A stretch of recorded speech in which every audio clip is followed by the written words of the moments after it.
Welcome to the Santa Cruz Coffee Break. If you're watching on YouTube or listening on Apple Podcast, please follow, hit the like button, or any subscribes.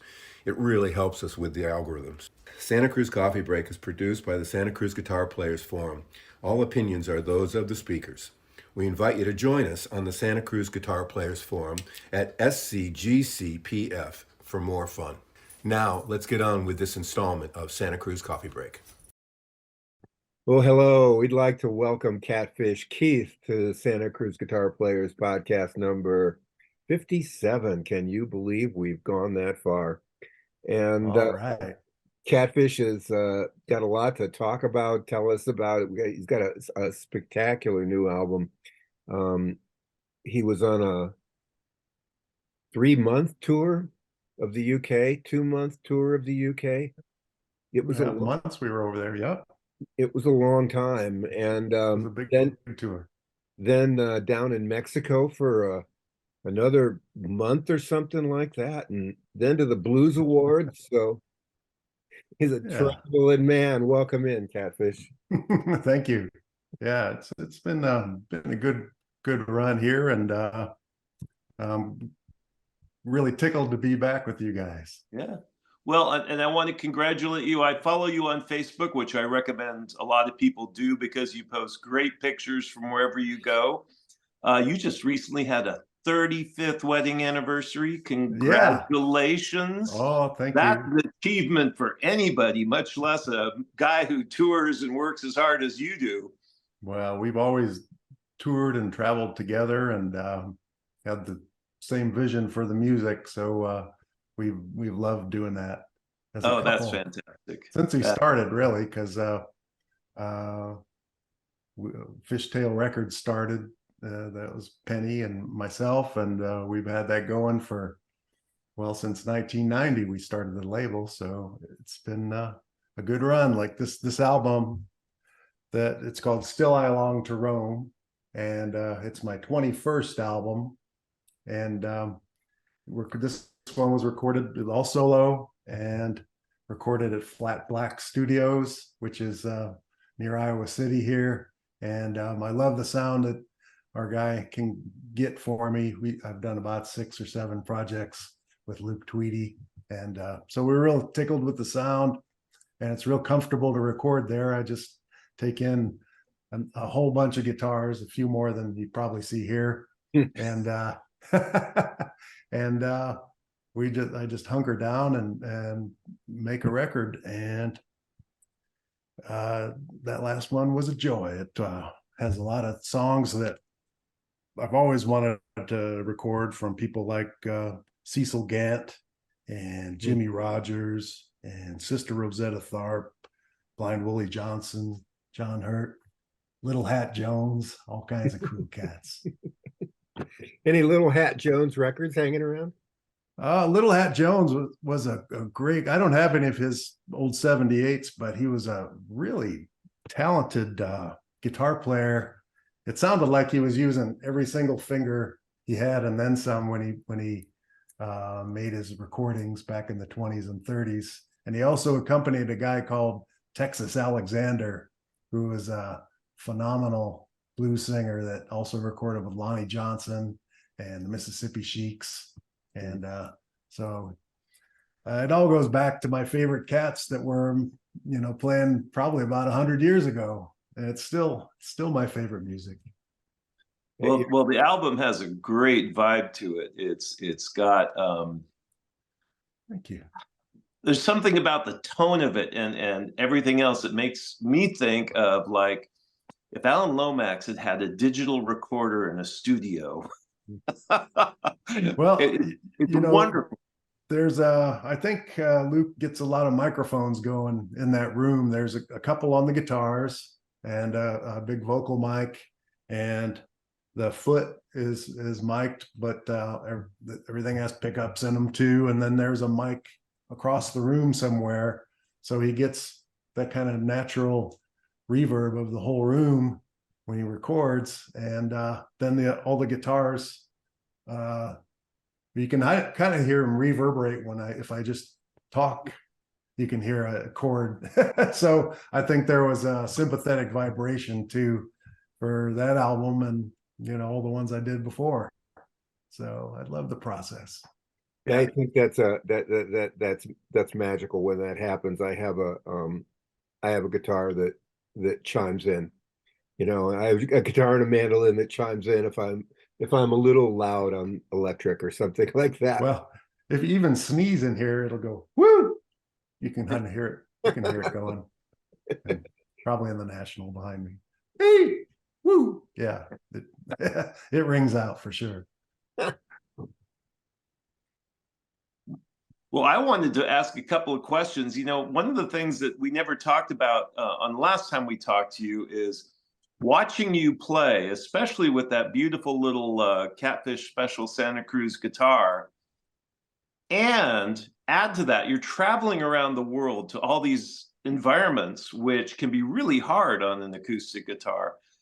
How often do you maintain your guitars? What is your maintenance schedule and your string? Maintenance.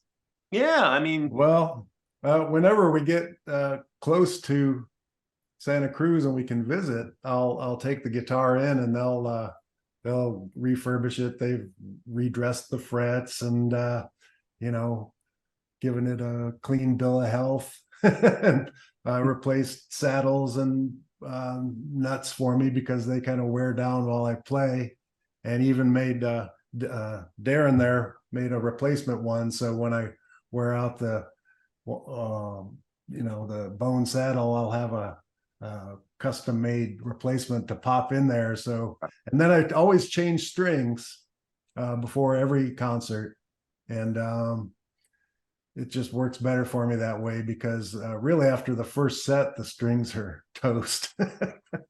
So yeah, I try to change all the strings and you know, yeah. make sure my shoes are tied and all that good stuff. I gotta say, the way you bend those strings, I mean, what you put those strings through in the show, that makes a lot of sense. Well, and the guitars are, I've always tuned the guitars low. So I'll get my guitar to demonstrate this is my Santa Cruz Catfish Special. And just to give you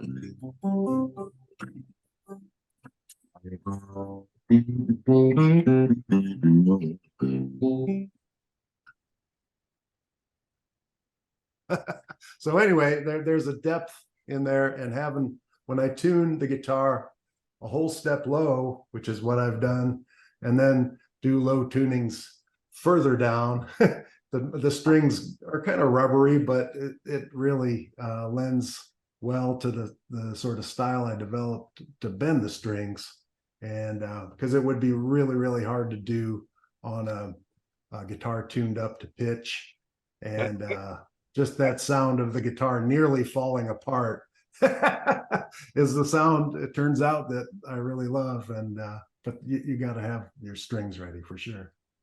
I know you use really heavy gauges. No, they're not. They're not on this guitar, on the Santa Cruz. They're light gauge strings, so it's like 53 to 12. So pretty much a standard set, light gauge and tuned low. On my other guitars, I use a variety of kinds of guitars. Like I have baritone nationals that they do have big strings. They're tuned. They have like 6/8 is the low string, and it could be lower. And it's like that on some of my 12 strings too. So each guitar has its own job, but some of those old, the inspiration of the old 12 strings with those long scales and the national baritones, and then these guitars tune low. It makes a sonic palette that I really am proud of, and really, to me, it's how you can really get the juice out of the guitar. I saw a picture of you on Facebook this morning from NAMM, where I think you were just literally twisting the A string off the guitar. It looked I have like it, no didn't it? idea how you got that Yeah, thing over there so far. I don't either. I was like, whoa, what's that? A lot of real estate there between that and the E right now. Yeah, that's true. And but it was always that kind of sound that really captured my imagination. And you know, and a lot of the guys that I emulate, the musicians that I emulate, were coming like sonically. They were coming like, if you listen to Sister Rosetta Tharpe on those early recordings, she was in B flat, and for most of her songs, and so it went real well when because I tuned my baritone in open B flat tuning, and I have guitars that work really well for that are, I call my Sister Rosetta Tharpe guitars. And but I think she probably tuned her regular National way back in 1938 to open B flat, actually. And that's the closest thing I could figure out from listening to her recordings. And I think quite a bit of that can be informed by playing with horn players, you know, and but maybe she arrived at that key naturally. Who knows? Beautiful B flat. It's a long way down there. Yeah. It is. And there's, and kind of uncharted when you make your own style in an open tuned format. And she really, she took that on to electric guitar playing, and really kind of pioneered really rock and roll guitar, starting out with that style on the National. And it didn't really change radically the way she played, but she was just taking advantage of the technology of the electric guitar after her first recordings in 1938 or 39. So she's a very exciting artist, and I sure love her. Wow. Wow. Well, I'd always heard that you definitely were doing the drop tunings. I had no idea you kept that guitar standardly tuned to D. We definitely are going to have to talk to the maestro, Mr. Hoover, about the special considerations that went into that guitar when he built it. Yeah, and a beautiful thing about what Richard does is that he'll build a guitar based on your music. So he was a fan. He listened to the what I was trying to do on the guitar, and I don't know what magic things he did to come up with this beautiful guitar, but he sure did. And it immediately became really my favorite instrument, because the heart of my style is really in the finger style playing. And so this is a great guitar for me. Yeah. Yeah, Catfish Special. It's gorgeous. Yeah, yeah. So how do you find that when you go over to England, or when you go down to Mexico, how do the audiences react to your music? Are they familiar with the music? Are they just learning about it? Is this... I've had a following. Well, we started going over to the UK and Ireland and Europe back in 1992. So we've kind of built up a following over there since, you know, the early days. And when we go over, it's old friends, you know, it's people we've known for a long, long time, just like when we play really anywhere. I guess that's the advantage of being of an experienced age. I mean, I'm 61 now, and I started playing when I was, you know, 10 or 11, and made a living as a guitar player since I was a teenager.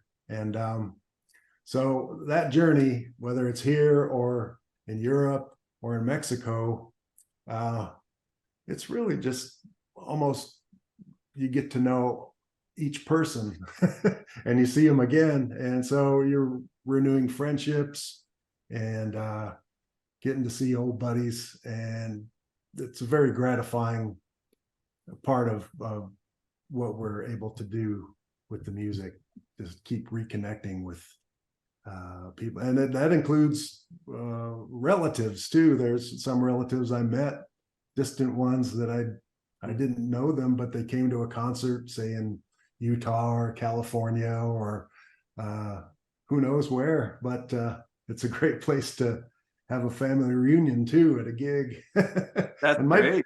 yeah, and my dad and my family, my dad passed away last July, and he was a big fan. He always would come to the shows, and he always encouraged me along with the music. He bought my first couple of guitars even, for me, to, so like, he didn't say, no, you can't be a guitar player or you must do this or that. He just kind of let me do my thing. My mom too, they were both very supportive in music, and she's still living and doing well at 84. So Nice. so they always, my folks were both teachers, and they both taught English and reading, and so the culture that I came up with was encouraging and accepting to me playing music, and they figured out after I was 40 or 50 that I was probably in this for good. Took a few years. Took a few years, yeah. And but it's always been a beautiful way to just touch people, and those friends and fans that we've built over the years. We're liable to see quite a few of them at the gigs, so I'm very grateful for that, and I'm glad the music is still knocking around the world, and I'm still able to do this. This is beautiful. Yeah. So were your parents the ones who introduced you to the blues? Kind of indirectly. My mom always had, my folks both enjoyed music, and my mom had some records around the house that a curious young me would listen to. And there was, I remember there was one with Lightning Hopkins on one side and Sonny Terry and Brownie McGee on the other side. And then there was an Odetta album, and there was Joni Mitchell and Johnny Cash and Gordon Lightfoot and Joan Baez. So taking the clue from that, and I was a studious, kind of nerdy young kid, and I would study about blues from in our school library. They had that old Sam Charters book and Paul Oliver books about the history of the blues, and you'd pour through there, and there would be that one picture of Charlie Patton, and you were like, man, what he must have sounded like. And there was Blind Boy Fuller and Son House and Blind Blake and all these musicians that I ended up really diving deep into that music. And so being the son of a couple of teachers, I loved to go to the library, and at the library they had there was a hip record buyer there that would buy all those cool Arhoolie records and Folkways albums and Yazoo, and just the treasure trove that I was discovering as a young fella. I started on that journey, and I have the same habits. I love to find obscure old songs that I haven't heard before, and the treasure trove is pretty endless. So I have a lot of inspiring music that I can build on and take as inspiration. And a lot of times I'll recompose songs, based on Tommy Johnson or somebody like that. And sometimes I'll just come up with original pieces out of the blue too. But it's all in that journey to find that music, discover so much. It's great. It's fascinating to hear you say that the library was one of the sources of your inspiration, because Mr. Hoover says the same thing about his pursuits and dreams when he was a young man, which is, a good reason for us to preserve our libraries and preserve access to all the information that's available. And none of this book banning. Come on, man. Yeah, that's exactly ridiculous. Yeah. Excellent. Yeah, I just find it fascinating that you could go so deep. You grew up in Iowa, right? Well, I was born in East Chicago, which Oh, is okay. it's Okay. a Yeah, old steel mill town. yeah. Kind of it was on its decline when I was a kid in the 60s, but it, it is a place most people would move away from. And most people did. Our family moved to Iowa and Davenport, Iowa. And so that's where I grew up in elementary and high school. And the Davenport library had some great records. And then when I got to Iowa City, they had a lot of wonderful records. And so I'd find, Fred McDowell and Memphis Minnie. And man, I was just like the kid in the candy store there too. So, so it is very important, I think, to have that resource. I mean, you can find it all on your computer, but we used to go in and we'd you could just smell the old books and, all the wonderful things about the library should only be encouraged and built upon, because without all that, what do we have? Without culture and music, what are we? So we need to keep that open and keep studying and keep loving and learning music and the tradition of those styles of music that were old, 100 years ago, ended up being really important to what everybody does now. And they're really important to me because that's the real foundation of everything that I do. It's in Blind Lemon Jefferson, and it's in Six Cylinder Smith, and all these wonderful cats that had incredible sounds and really were one-off musicians. And that's what I love about country blues, and the style that I sort of gravitated towards was that it was individual, it was improvisational, it was quirky.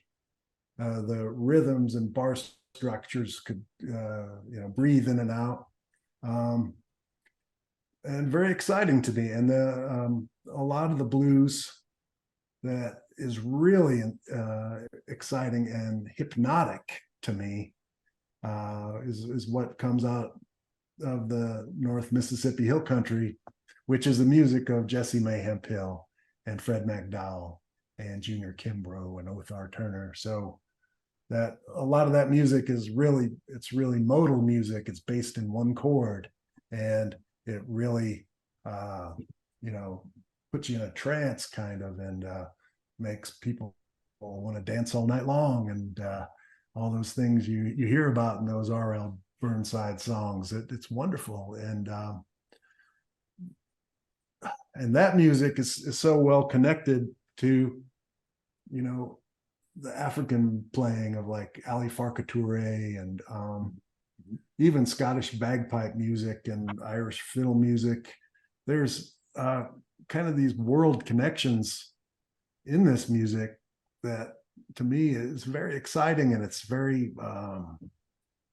visceral and very ancient. And to be able to have a little bit of that and take it as far as I can is it's an amazing life.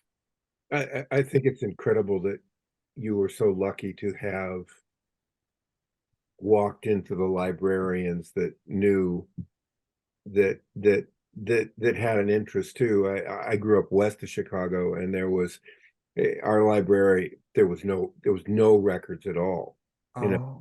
and it was pretty religious and stuff like that. And my education came because I was traveling to New York about every 6 weeks, and there was a store called Academy Records, and you could buy all the CDs for between $3 and $5, and I'd buy 40, enough to get in my bag every time. I'm still learning from what I had, but had all these European releases that Yeah.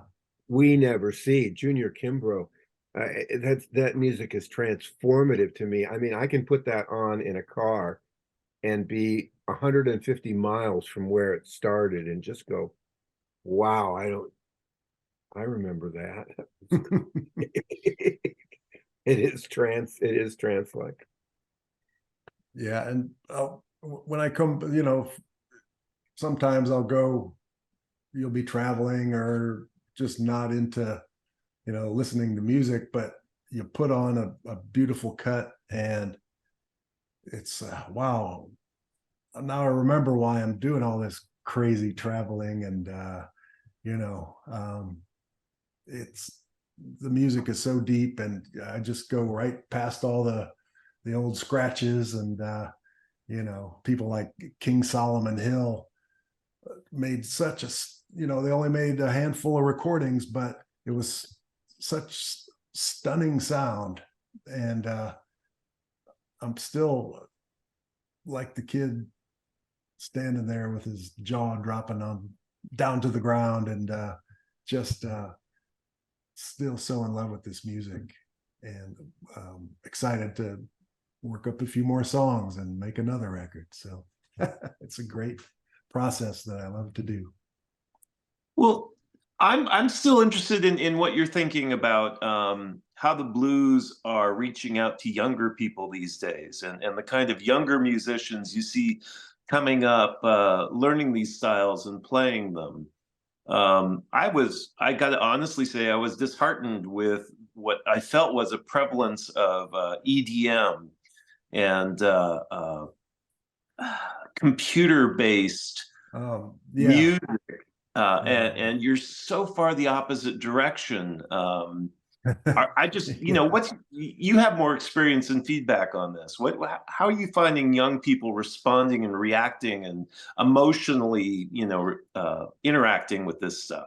I think, you know, the style of music is a funny little corner of the music world, but I think there are a lot of young people that are equally inspired. And, you know, the times and culture of when these come along has to be totally different for them. When we grew up, you know, we bought records, we heard songs on the radio. When I found this music, I dug through dusty old records. So for a young person now, everything's just on their phone or the computer, and you can find it, and it's there. But I guess what I'm getting to is that there are young people playing. There's you know, like 20-some-year-old kids, teenagers getting into acoustic blues in its original form and playing old time music and bluegrass. And so the tradition of a person getting an instrument and playing it, and that's the music, is still strong and it's still growing, although it's hard to cut through the noise. Like even in the blues world, playing acoustic blues, they do pay attention to it because it's the roots of you know, blues, but it's really not favored. If you look at blues festival lineups, they're basically rock bands, and so the solo acoustic sound is being embraced. But it could be in a lot of places. It could be, you know, in kind of the folk scene and old time music, and in blues. But I am heartened by the young people getting into it, and there are some, and it's beautiful that they can do that. And That's good to hear. And easy to, if you want to learn these days, you can learn anything, including country blues and fingerstyle guitar, and it's just right there for you. So they are wonderful times in that way. Yeah. Yeah, There are a lot more resources. I think our friends at Homespun and Why is my brain so stupid? Well, like Stefan Grossman's Guitar Workshop, Homespun, Yeah. Tom Feldman. There's a lot of people that are doing beautiful job presenting the music, so you can learn how to put your fingers on there and play it.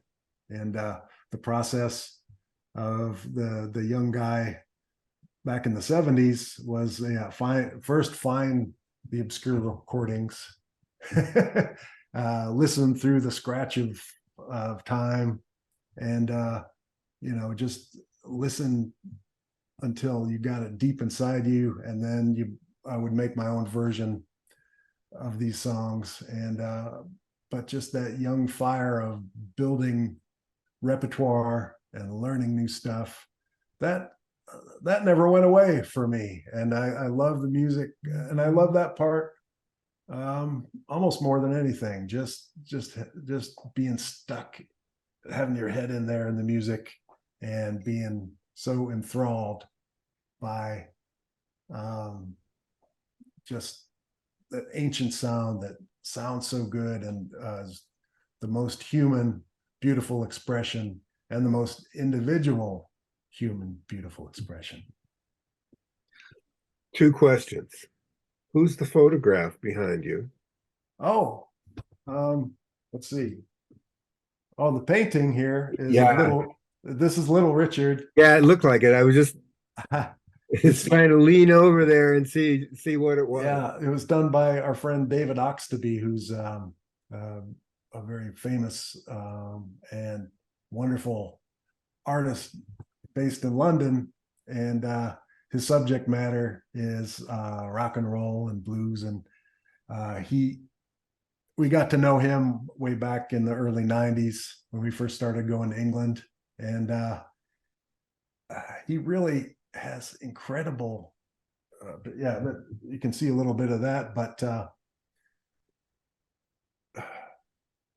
there's just so much power in his artwork. And I was really overjoyed. We became good friends with David, and he ended up doing what's on the cover of my Pony Run album. And when you have a CD, it's that big. It's like a big postage stamp. But the actual painting, was huge. And when we came in and saw it, my jaw fell down, and I couldn't believe he actually, wanted to put me in that bunch of super classic rock and roll masters. And this Little Richard painting, it's a print, but Washington City Hall or Washington City Hall. Sorry. How do you get that in the overhead? Yeah, how do you get it in the overhead? So anyway, David Oxtoby was a beautiful artist. I love his music so much. And he got Little Richard to actually sign this painting, and so his signature is on there. And we got to see Little Richard. He played close to us here, and we were in line to get his autograph, and he signed in the art book of David Oxtoby. And part of his signature was the makeup that came off of his hand onto the book, and I don't know, he was a magic cat, Little Richard, and he was still exciting and wonderful even in his final years performing. So I guess I take that as inspiration to just keep on going. And even when you think you're falling apart and getting older, when I look to heroes of mine that are 80 and 90 and still kicking away and doing the music, well, that's me, I hope. Yeah, we just lost Tina Turner, who was like inspirational in that way. As she was just an amazing powerhouse right up to the end. Yeah, so many great ones are slipping away, but I guess that's just what happens as life goes on. We only get one shot at it. So There you go. let's make it a good one.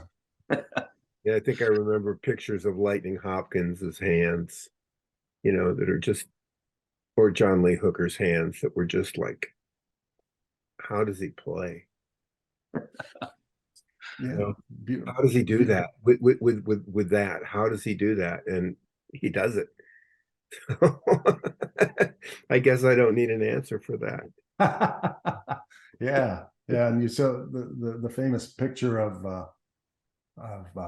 Hound Dog Taylor, and he has a little bitty sixth finger. I'm not sure he ever used that to play, but wouldn't that be great if we all had 6 fingers? Well, Just Richard, think of the chord. You had the second question. I'll let you ask it if you can remember it. It was so long ago. I just it's I'm so uplifted by this conversation. I'm just like, okay, I'll try to remember this, but I didn't. But I'm sorry about. Oh, any United Breaks guitar stories? Yeah, every time I fly, you'd never know whether they'll let you actually take the guitars onto the plane, and you just can never assume that they will. But the times where I actually checked the guitar into regular luggage because we had a third guitar, well, that wasn't very many times because well, the guitar got crushed, and so I always tried to carry it on the plane. And another solution we had was I just have a set of guitars that live in the UK. So 2 or 3 years ago, we just decided to leave them in England. So that takes that worry out of that particular trip. But flying with guitars is always a challenge, and never let them, don't check it, and don't think the Colton case will save it either, because it won't. So I had one kind of stupid question. Why do you think musicians 100 years ago were able to come up with so much better names than they do today? I don't know. Maybe it's just a glimpse into the culture of the time. And when I play this music and when I write songs, I'm conscious that it has a timeless quality. And so when the things that they're talking about and singing about and were probably named after were things that we might attach a romance and an old time love feeling toward, like trains and V8 Fords and all the imagery you hear about in blues songs. So yeah, that's good. Who gave you Catfish? Well, I got called that when I was, I was about 19 or 20 years old, and I made my first trip down, really just first time I saw the ocean, but I ended up going to the Virgin Islands, and I had a friend from Cedar Rapids. He had a sailboat, and he said I should come and stay on the sailboat. I don't think he really meant it, but I went and found him anyway, and he let me live on the sailboat, and we were cruising all around the British Virgin Islands, and so this is my first time kind of enjoying island life. And there was a guy that we knew called Jens, and he used to say, "Man, you ain't nothing but a catfish swimming around, man." I said, "What are you talking about?" And he just kept repeating that, and then he would call me Catfish Steel Guitar Man. And So he had a couple of names he called me, but when it came time to put out my first record, which wasn't that long after that, I think it was 21 when I made my first album on Kicking Mule Records. But my given name is Keith Kozaczyk, and it's not that handy as a stage name. So I remembered that guy calling me Catfish, and there's a kind of a blues animal kingdom out there. And Catfish has very strong imagery in there's a song called Catfish Blues, which was from Robert Petway and was a very powerful song for me. And it ended up being the title track to my first album. And that's when I took the name Catfish as well. And here I am. There you go. So it 40 has years honest later. truth. Yeah. Excellent. Excellent. It- Well, I remember on Facebook, there was a great picture of you with Kingfish. Kingfish and Catfish. Yeah. Yeah. We got to meet Kingfish at the Blues Awards this year. And there's another case of a young man putting new life into an old tradition. You know, he mostly plays hot electric guitar with a band, but he also plays acoustic blues. And there's young artists like him and John Tavius Willis and Selwyn Birchwood, and there's a lot of really talented young players out there that also could. Did you get a chance to play with him? No, but we were just hanging out. It was the award show, and no, but that would be fun. And but another member of the blues animal kingdom, Kingfish. Yeah. There you go. So what's next? What's next? Well, What does the summer hold?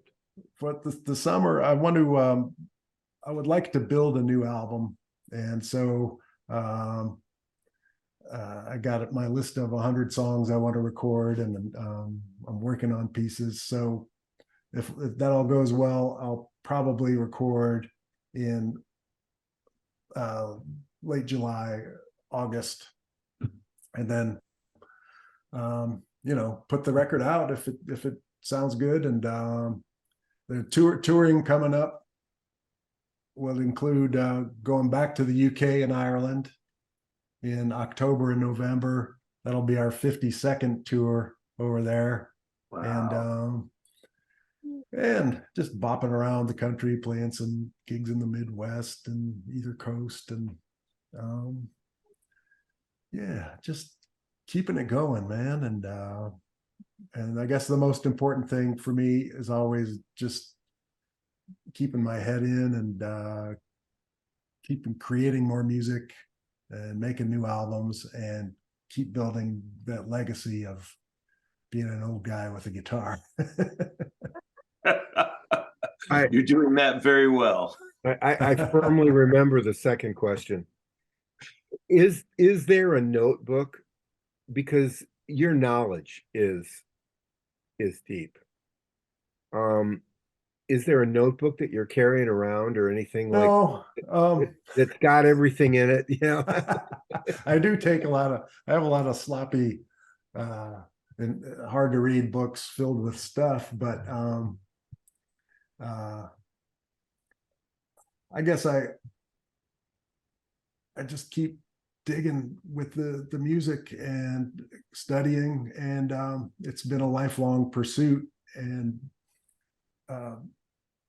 the sound of it still gets me, and it still inspires me, and I just can't stop. I guess I'm a lifer.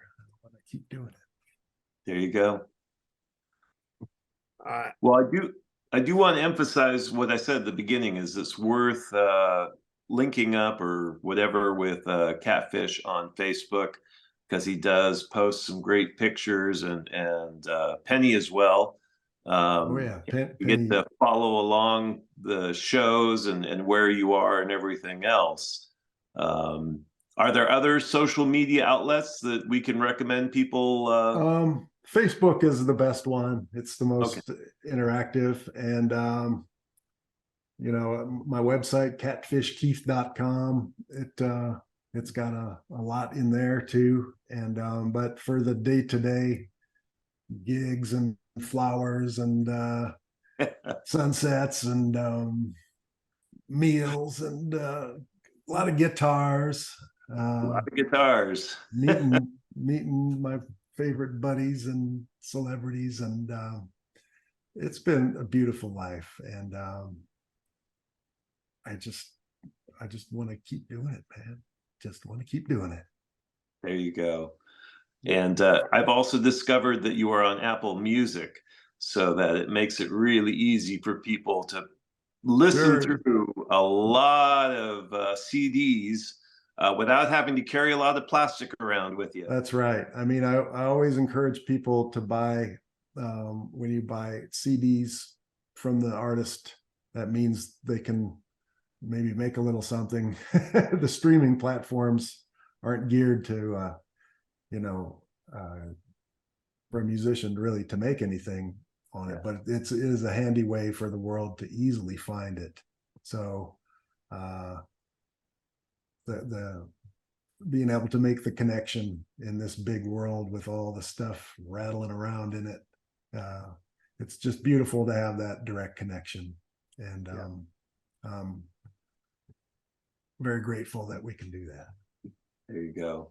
Yes, definitely. We should emphasize to go to Catfish Keith website and order CDs directly, because that's the way to do it. And Yeah. there's slides and Oh yeah, we got all kinds of goodies. there's all kinds of goodies over there. So get over there when you can. Yeah, t-shirts with like we have a popular one is the Reefer Hound t-shirt. It has a dog smoking a joint on it. That's a pretty popular one. Yeah. That was from my album. Yeah, Nothing.